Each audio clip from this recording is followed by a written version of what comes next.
сайхан чиний гандах илэгдэх хоёр сартай шөнийн чин чимээнд зангирах цагаан аялгуу намайг ойрхон болгосон. Нутаг усны минь хаяа зүйтэй түмэн нуур тойр минь чин ширхэг чулуу хүртэл намайг хүн болгосон. Азийн тэнгэртэй гэгэн Монгол минь. Хэн нэгэн таныг хизээ нэгэн өдөр хүүхэд шигэ гэж байсан уу? Санамсаргүйгээр гаргадаг бидний зарим зан авир хүүхэд шиг. Хизээ нэгэн өдөр та буцаад хүүхэд насандаа очих юмсан гэж бодож байсан уу? Тэгвэл гэгэн дурсамжийн цагаан мөртөө Ховд аймгийн Эрдэнэ бүрэн сумын Нахиа цэцэрлэгийн 50 жилийн ойн хүрээнд бэлтгэсэн гэгэн Монгол нэвтрүүлгийг та бүхэнд хүргэх гэж байна. Аливаа нийгэмд боловсролын байгууллага хамгийн том үргийг гүйцэтгэдэг. Одоо та бүхэнд алс баруун хязгаар Ховд аймагт анхны цэцэрлэг үүсэж байсан тухай баримтыг хүргэе. Анхны цэцэрлэгийг Ховд аймгийн төв Ховд хотод 1944 оны 9 сарын 1-ээр тухайн үеийн ялалтын гудамжны эхэнд буюу одоогийн төв гудамжны ард аюулшийн талбайн зүүн талд хөгжим драмын театрын урд буян тул дүүний хөшөөний суурин дээр нэг жижиг ягаан байш. Нэг гэртэйгээр анхны суурийг тавьж өнөө цагийн боловсон цэцэрлэгийн эхний цэгийг хатгаж ирээдүйн хөгжлийн үрийг суулгасан хэрэгтэй. Тэгвэл Ховд аймгийн Эрдэнэ бүрэн суманд анхны цэцэрлэг 1966 оны 9 сарын 15 буюу 17 дугаар жарны гал мөрөн жилийн намрын тэргүүн сард 2 орон тоотоо 15 хүүхэдтэйгээр хичээлийн шинжилгээ нээлттэй хийж анх байгуулагдаж байсан байна. Тухайн үеийн цэцэрлэгийн анхны эрхлэгчээр Доржийн Дуланжөв, тогооч үйлчлэгчээр Чүтэн сүмгийн хишигт нар социализм нэгдлийн хөрөнгө санхүүгээр түшиглэж эхчүүдийн амрах байр байсан 2 жижиг өрөөнд ажлын дараагаа эхлүүлсэн ба 1967 онд Улаанбаатар хотын цэцэрлэгийн багшийг бэлтгэсэн бүтээсэн Самсүрэнгийн одхон багш ирж мэрэгжлийн анхны багшаар ажиллаж бага насны хүүхдүүдэд сургуульд хүмүүжлийн ажлыг мэрэгжлийн төвшөнд зохион байгуулж эхэлжээ. 1973 онд тус цэцэрлэг нь улсын төсөв шилжүүлэн эрхлэгч багш тогооч асрагч гэсэн 3 оронтой 25 хүүхэд хүлээн авах чадвартай болж хүн эмнэлгийн хуучин байранд олон хүүтэй байшинд орсноор бага насны хүүхдэд сургуульд хүмүүжлийн ажлыг чанартай зохион байгуулах боломж бүрдэж ирсэн байна. 1979 оноос эхлэн 2 бүлэг 50 хүүхэдтэй 6 ажлагчтай, 1984 онд 2 бүлэг 50 хүүхэд 7 ажилтнтай, 1994 онд 2 бүлэг 8 ажилтнтай, 1984 онд 2 бүлэг 50 хүүхэд 7 ажилтнтай, 1994 онд 2 бүлэг 8 ажилтнтай ажиллаж байсан. 1989 оны 8 дугаар сарын 26-нд Яасан цэцэрлэгийн 2 давхар барилга ашиглалтанд орсноор ажиллах хүч нэмэгдэж 15 ажлагчид 90 хүүхэд хүлээн авах хүчин чадалтай болж 2 яслын бүлэг 2 цэцэрлэгийн бүлэгтэй болж үйл ажиллагаагаа явуулах стандартын барилгатай болсон.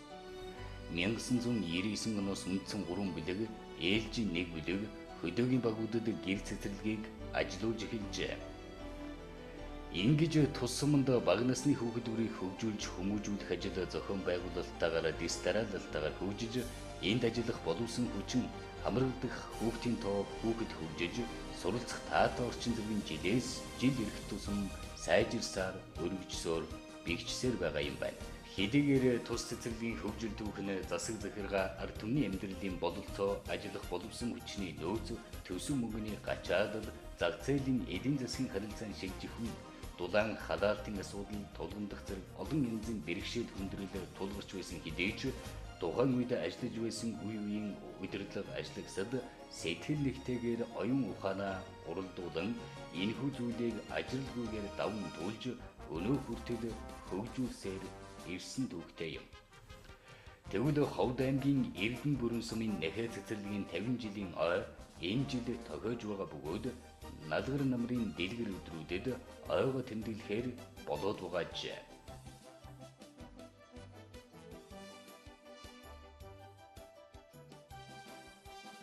1984 оны 8 сарын 15-нд Ховд аймгийн Манхан суманд Монгол хэл уран зохиолын багшаар анх ажлынхаа гараа эхлэж байсан. Ингээд 1986 оны 10 сараас эхэлж энэ цэцэрлэгт багшаар эхэлж ажиллаж эхэлж исэн. Анх би цэцэрлэгийн багш бас мэрэгжилтэй байсан. Ингээд цэцэрлэгт орсон цагаас тасралтгүйгээр одоо 33 жилийн цэцэрлэгт үйл ажиллагаагаа холбож явж байна. Ингээд цэцэрлэгт ороод ирээсээ энэ байгууллагаас гарах сонирхол байгаагүй. Энэ цэцэрлэгт одоо ажиллах хүсэл сонирхолтой болсон. Би одоо боловсролын байгууллагад 33 дахь жилдээ одоо ажиллаж байна. Цэцэрлэгт 32 жил багшаар ажиллаж байсан, туслах багшаар ажиллаж байсан, манаачийг хийж байсан. Ингээд эцэст нь би цэцэрлэгийн эхлэгчээр ингэж ажиллаж байна. Би ер нь цэцэрлэгийн байгууллагад ажиллаж байгаа багш ажилчдаас ирээсээ тогоочийн яг хийж үзээгүй, бусад бүх мэргэжлийн ажлуудыг бүгдийг энэ хийж байсан. Тэгээд тэгэхэд бол бас ингээд доороос эхлээд ингээд ажилласан хүн чинь яг цэцэрлэгийн үйл ажиллагааг яг өөрийн биеэр мэдэрч яг ажиллах юугаа олж авчихсан юм аа. Гараагаа бас олж авсан. Тэгээд энэ цэцэрлэгийн эхлэгчээр би 2012 оны 10 сарын 26-нд одоо сонгон шалгуултанд ороод тэнцээд тэгээд ажиллаж байгаа маа. Анх манай цэцэрлэг 1966 оны 9 сарын 15-нд энэ одоо суурьсан газраа цэцэрлэгийн нэг давхарт одоо 15 хүүхдтэйгээр Дуламжив гэдэг хүн одоо анх их хүчрийн тавьж ажиллаж байсан. Үүнээс хойш үе үеийн олон багш нар өдөр тутмын ажилчид бас ажиллаж хөдөлмөрлөж өдөө зэрэгтэй бас түүхийг бүтээлцэж явж байсан юм аа. Ингээд бол ерөөсөө зүгээр дардан замаар манай цэцэрлэг бас үүсэн байгуулагдаагүй.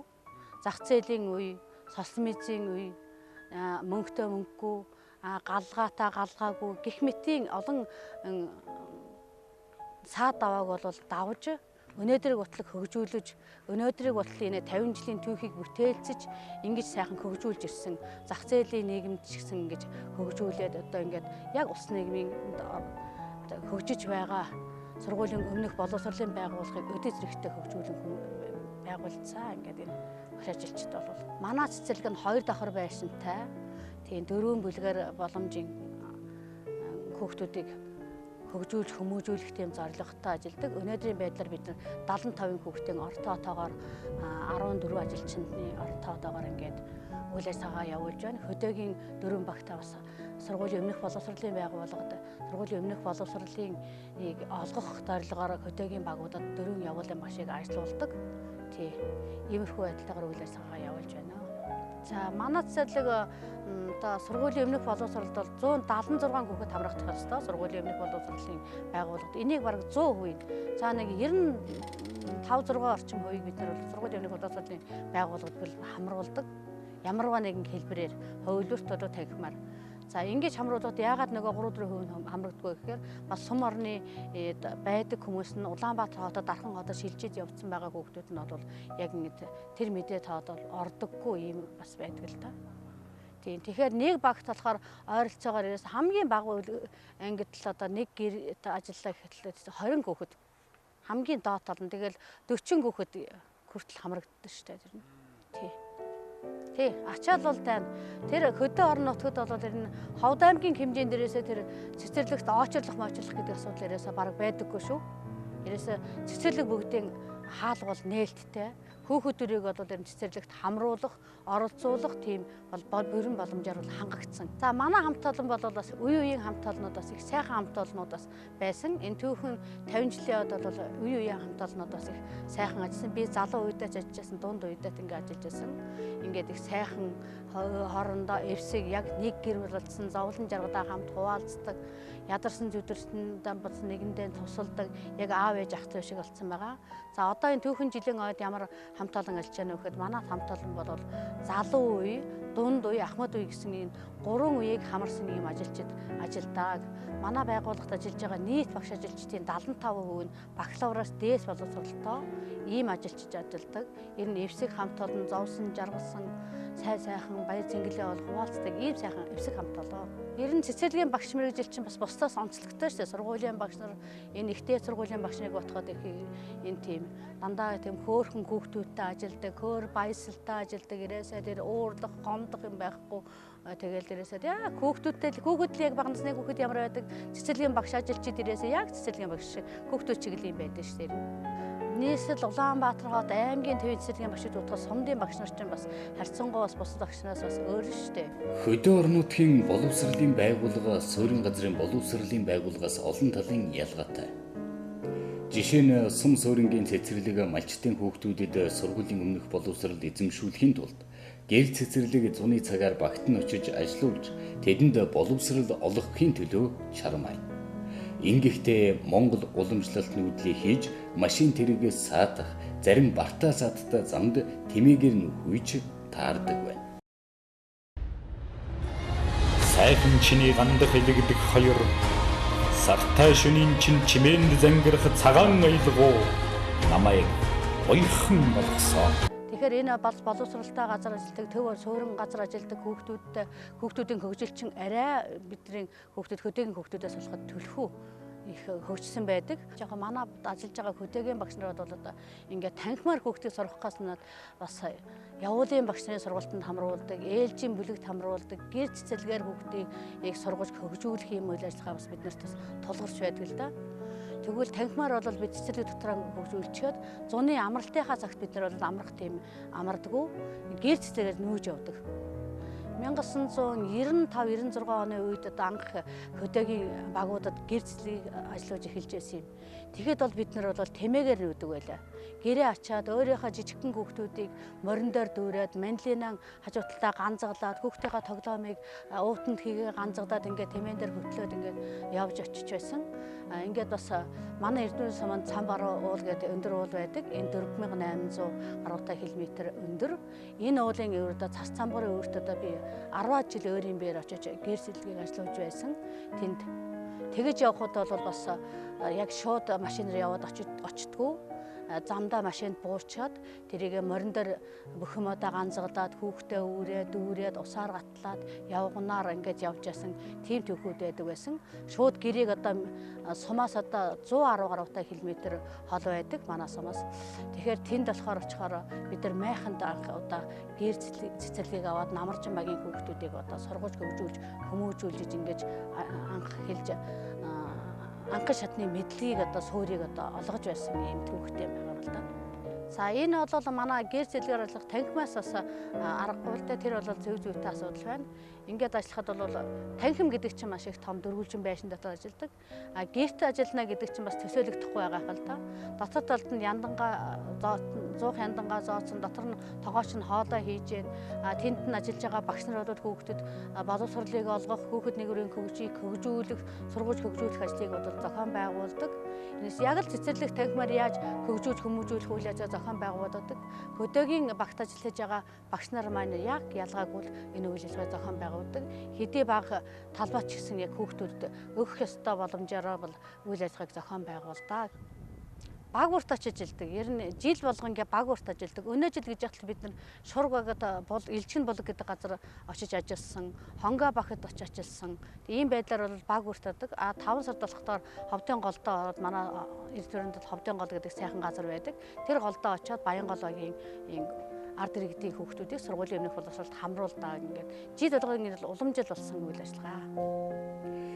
Ингэж нүүдлэж явхад хоол хүнсний асуудал нэн чухал. Зуны халуунд магшлөө муутгахгүйгээр хүүхдэд зориулсан хоол унд хийнэ гэдэг тогоочийн хувьд туршлага мэдрэмж шаардсан ажлуудын нэг байдаг ажээ. За би анх 1980 онд Говьалтай аймгийн Ангаахны дунд сургууль төгсөөд суулжигч мэргэжилтэй болсон. Тэгээд Ховд аймгийн нэгдсэн эмнэлэгт 3 жил ажиллаад сумандаа 83 оноос эхлэн яалтын элдэгч, яалтын багш гэдэг мэргэжилтэйгээр сумандан ажиллаж байсан. Энэ хугацаанд бол хүүхдийн өөл төмнийхээ үр чадыг амьдралын анхны дадал хэвшил олгох их үйлсд бол 30 гаруй жил ажилласандаа бахарж явдаг. 90 оноос манай суманд яалтын комбинат гэсэн том байгууллага болсон. Энэ үед бол яалтын багшаар ажиллаж нэг бүлэг авч тусах багштайгаа 30 гаруй хүүхдийг авч хүмүүжүүлдэг байсан. Ер нь хүүхдийн хоол гэдэг бол маш хэлэхэд амар боловч хийхэд бол хамгийн хариуцлагатай. Зунд бол хөдөөгөр явдаг. Энэ үед бол ялгаагүй тогоочоо хийгээд багштайгаа хамт явдаг. Энэ үед ялгаагүй сүү цагаан идэ голдуу хэрэгэлдэг. Тарг сүү бол хамгийн гол нь сүү цагаан идэ хүүхдэд хамгийн илтлэг чанартай хоол идэлийн нэгэнд ордог. Бид нэр ер нь хоол хийхдээ анх эхлээд тэр хүнсний бүтээгдэхүүнийг авахд юунаас эхлээд тэр анх хүнсийг хүлээж авахаас эхлээд бүх юм хэрэг юу та хариуцлагатай хандах хэрэгтэй. Хүүхдийн хүнс бол хамгийн эрүүл хүнс байх хэрэгтэй. Тийм учраас нэрос ахуулаад хүмүүсээ хараас ахуу яаж хадгалах вэ? Тэр бүх процессыг бол хамгийн гол нь тэр юуны дагуу стандартын дагуу хадгалсан хүнс хэрэглэх ёстой. Стандартын дагуу байр савнд хадгалах хэрхэн өөр төмнийхээ унган нутгийнхаа энэ ард түмний бяцхан өрсөлдөд илч чанартай амтлаг хоолоор үйлчлэгчэнтэй туулын хангалуун байдаг. Энэ сайхан хамт олонны дунд би 30 гаруй жил ажил амьдралаа зориулж ирсэндээ туулын бас сэтгэл өндөр байдаг. Үе үеийн энэ байгууллагад ажиллаж байсан ахмад ажилчид болон тулгамжуу, яма, урт насан болон бүх бусад ажиллаж байсан хүмүүстэй хамгийн сайхан бүхнийг хүсээ өрөөгд энэ байгууллагынхаа ойд бүгдээрээ ирж оролцъё гэж хүсээ өрөөж байна. Аливаа нэгэн ажил хөдөлмөрийг хийнэ гэдэг хувь хүнээс дадал туршлага шаардахын зэрэгцээ чин сэтгэлийг шаарддаг гэдэг нь Эрдэнэ хүрээ сумын нэхэ цэцэрлэгийн тогооч Ган Төмрийн ярианаас тодхон харагдаж байна. 30 хэдэн жил цэцэрлэг гэдэг энэ байгууллагын тогоочор ажиллах хугацаанд ямар нэгэн хоолны чанарын асуудал гарч байгаагүй гэж ярьж байгаа нь түүний чин сэтгэлтэй холбоотой болов. Цэцэрлэг гэдэг энэ байгууллагт олон жил ажилласан хүний зан төрх хүүхэд шиг болдог гэдэг үнэн болов уу гэж энэ нэвтрүүлгийг бэлдэж байх хугацаанд бодогдож байсан юм а. Тийм ээ. Цагаан цоож өгшийн яриач гэсэн олон жил хүүхэдтэй ажиллаж ирсэн хүүхдүүдтэй салшгүй холбоотой хүний яриа байсан юм. Сайхан чиний гандах илэгдэх хоёр сартай шөнийн чин чимээнд зангирах цагаан аялгуу намайг ойрхон болгосон. Цэцэрлэгийн багш их сайхан мэрэгжилж тэ. Дандаа эерэг энергээр ханддаг, дандаа хүүхдүүд багчуудтай ажилдаг. Тийм дандаа тийм сайхан хүүхдүүд учраас би цэцэрлэгийн багшийн мэрэгжлийг сонгож энэ байгууллагаас гарах эрхгүйгээр энэ байгууллагатай цэцэрлэгийн багш мэрэгжилтэй үйл ажиллагаа амьдралаа холбож эхэлсэн. За тэгэхээр бас хөгжилтэй үйл явдлууд маш их болж байсан. 31 жил одоо 30 жил ажиллахад юу тохиолж яах вэ? Багш нарын чи одоо хүүхдийн дунд 30-40 хүүхдийн дунд ороод ажиллаж байгаа чинь хүүхдүүд чинь маш их хэрсэг хүүхдүүд одоо том хүнээс илүү сэтгэдэг хүүхдүүд маш их байна шүү дээ. Бас орчноосоо хөгжсөн тийм хүүхдүүд байдаг. Би нэг бас нэг сонь түүхээрээ 90-ад оны ихэр байхаа ур чадвар уралдаанд бол байнга оролцдог байдаг л. Тэгээ манай сумд ур чадвар уралдаан зохион байгуулагдаад би орж исэн байхгүй. Тэр үед одоо тухайн үед байсан хуучин хувцаснасаа илүү өмсөж ясан хэрглэж ясан хувцаснасаа илүү багш бас гоёд орсон байхгүй юу? Гоёд их гой сайхан дүүх хүлэмсэд их гой юух цамцамсэд ингээд орсон чинь манай нэг би дунд дэлэг дээр хичээл заахаар ороод суглаа татаад орж исэн байхгүй. Тэгсэн чинь манай хүүхэд ингээд миний ажил сууж ясан охин гэсэн байхгүй юу? Намайг их хараад байсан байгаа. Миний зааж ясан хичээлээс биш багшийг айгүйх сонирхсан байна л да. Тэр үед ягаад ч багш их гоё одоод ирэнгүүт нь гэсэн. Багшаа та яасан гоё дүүфл өмссөн юм бэ гэдэг. Нөгөө боловсрол соёлын газрын улсууд ингээд оржоо суудсан байсан чинь намайг тэгээ сандралтанд оруулж тэгсэн байхгүй. Тэгэхэд би их гоё тийм хараалагүй дүүфл өмсөл орж иж байсан юм л да. Одоо тухайн үед одоо тэгэхээр одоо тиймэрхүү байдлаар хүүхдүүд одоо багшийг бас их ажиглаж харж байгаа. Миний зааж ясан юу зааж ясан гэхээс одоо багш өнөөдөр ийм гоё хувцлууд миний багш ийм гоё байсан байж штэ гэж бас тэгж ярьж байсан. Тэгээ бас нөгөө одоо 3-4 жилийн хүртэл миний хажууд тал туслахагч Бямсран гэдэг багш байдаг байхгүй юу. Тэгсэн чинь нөгөө талд нь нөгөө бас алтан цэцэг багш ажиллаж байсан. Хоёр их залуу багштай ингээ авсан. Би ахлах ангитай яжсэн чинь ах 2 гэртээ очиод ингээ ярьж иргэнэ. Танаа хоёр багш чинь хоёулын сайхан. Манай хоёр багш хоёулын залуу багш. Танаа багш нар хөгшин багш нар ажилладаг шүү дээ гэдэг. Хүүхдүүд ингээ бидрэг бас их тодорхой хэмжээнд бас дүгнэж бас байдалд оруулах хөгжилтэй үеийнүүд бас их тохиолдож байсан л да. Би 30 жил багш хийчихэд ингээд яг удирдлага болоод явхад анх ингэжсэн би Бямсран багштай ахлах ангитаар ажиллаж байсан байхгүй юу. Тэгээд 10 сарын 26-нд ажлаа авчихад ингээд өрөөнд ороо суусан чи айгуу тийм айгуу тийм сонин тэр нэг сонин санагдсан л да. Гав ганцаархнаа тэр өрөөс өнгө гэдэг чи айгуу сонин. Дандаа нэлэх хүүхдүүдтэй ингээд хүүхдүүдтэйгээ ингээд инээгээл ингээд баясаал явж байсан хүн чинь тэгэл гинт ганцаархнаа нэг өрөөнд ороод хідэн нэг шинэний хойд суугаал ингээд хідэн цаасаа дунд суух чи айгуу сонин санагдаад өрөөндөө сууж чадахгүй ороод ингээд ангидаа ороод хүүхдүүдтэй ингээд яг хүүхдэр үедээ хүүхд босч байсан байхгүй юу. Тэгээ босож яасан чинь би очиад байж байгаа. Очиод хүүхдүүд багштайгаа хамтраад ингээд хөнжил гуцаа ураасан чинь манай Бямсран туслах ингэжсэн. Эхлэгчээ та өрөөнд орооч гэсэн чинь надад айгүй эвгэн би өнөөдөр энд өнж чийлдэ би гууж ийн гэдэг гэсэн байхгүй юу. Тэгэхэд чин одоо ингээд тэнд суухаасаа илүү одоо хүүхэд дундаа байвал надад аз жаргалтай ийм сайхан үед бас байсан. Одоо бас ажиллаж байгаадаа ингээд бас их баяртай байдаг. Тэгээд дандаа тийм нэлэх бага насны хүүхдүүдтэй ажиллаж байгаад насанд хүрсэн хүмүүстэй ажиллах, удирдлагуудтай ажиллах. Тэгээд ингээд миний шавнаар чинь бас бүгдээрээ ингээд сайхан боловсон хүчнүүд болчихсон. Ингээд бүгдээрээ багш нар болчихсон, бүгдээрээ дарга сэтгүүлч болчихсон. Ийм мундаг шавнартай ингээд харьцах дандаа нөгөө хүүхэд сэтгүүгээр ингээд баярлаж ингээд бас нэг ганцхан юм хилэнгүүтэн тэнд гомдох, цөхөрөх бас тэгэл удахгүй ингээд одоо хүмүүс чинь ингээд нэгэнтэй гомдсон болоод их удаа хугацаагаар нэг хоногоор ч юм уу жилээр ч юм ингээд тэгсэн болоод би нэг 10 минутын дараадаа л ингээд буцаад эргээд нөгөө хүнтэйгээ ингээд эвдэрчдэг. Тийм сэтгэхгүй болоод үнэнхээр надад салахгүй юм байлаа. Сайхан шүү дээ. 90 бага насны хүүхдүүдэр нь 2-6 насны хүүхдүүд чи их сайхан байдаг шүү дээ. Айгүй хөөрхөн хүүхд би ирээсний ажиллахтаа ирээсээ одоо ирнэ. Яг цэцэрлэгийн хүүхэд ямар байдаг миний зан харьцаа тийм бүх цэцэрлэгийн хүүхчийг юм болцсон байдаг шүү дээ. Тэгээд тэр бол одоо өнөөдөр гэхтэл одоо би 33 жил ажиллаж байна. Манад одоо 38 40 жил ажилласан багш нарыг ирээсээ өнөөдөр ирээсээ гудамж таараад энд уцаар ярьсан гэсэн чинь багшаал гэж мэдлэлтэй шүү дээ ирээсээ. Бидний хөдөөгийн багш нарыг ирээсээ танихгүй, цэцэрлэгийн багш нарыг танихгүй хүн гэж ирээсээ байдаг. Аль Монгол улсад амьдарч байгаа аль сум аймгийн цэцэрлэгийн багш нар ч гэсэн ялгаа байхгүй. Ирээсээ цэцэрлэгийн багшаал гэж багшаа сайн байна уу та гэж ирээсээ мэдлэлтэй шүү дээ. За манай цэцэрлэгийн 50 жилийн маань 9 сарын 2016 оны 9 сарын 14-15-ны өдрүүдэд зохион байгуулагдана. Суманда тусгай хөтөлбөрийн дагуудаар зохион байгуулагдана.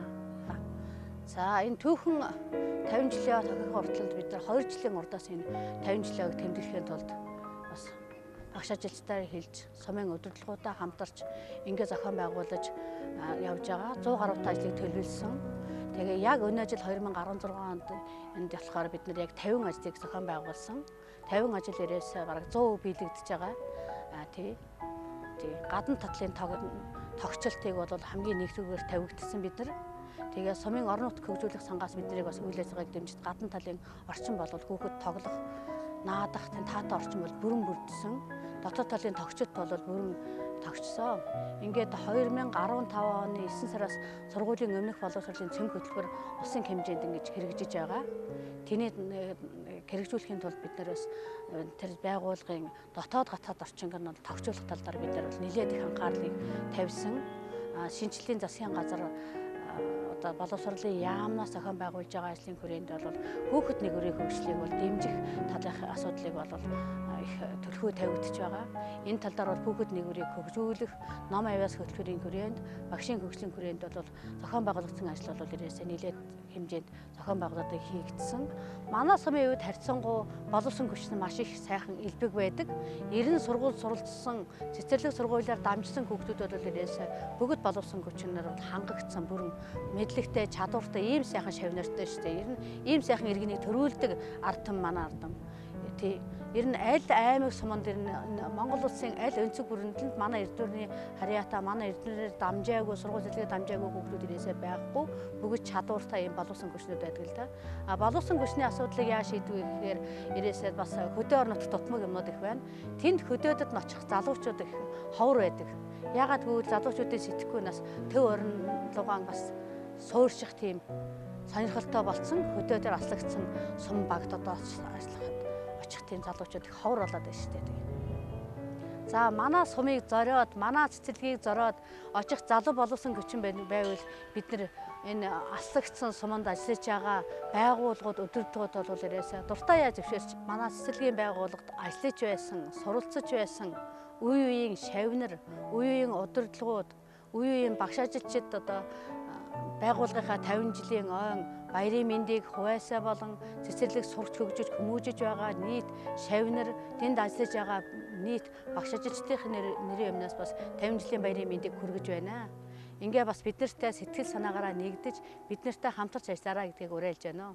Алс баруун хязгаар алтан газар шиг их улсын дундэрших Ховд аймгийн Эрдэнэ өрийн сумын сургуулийн өмнөх боловсрол олгох байгууллагын үйл ажиллагаа түүхийн хуудас ийм болоо.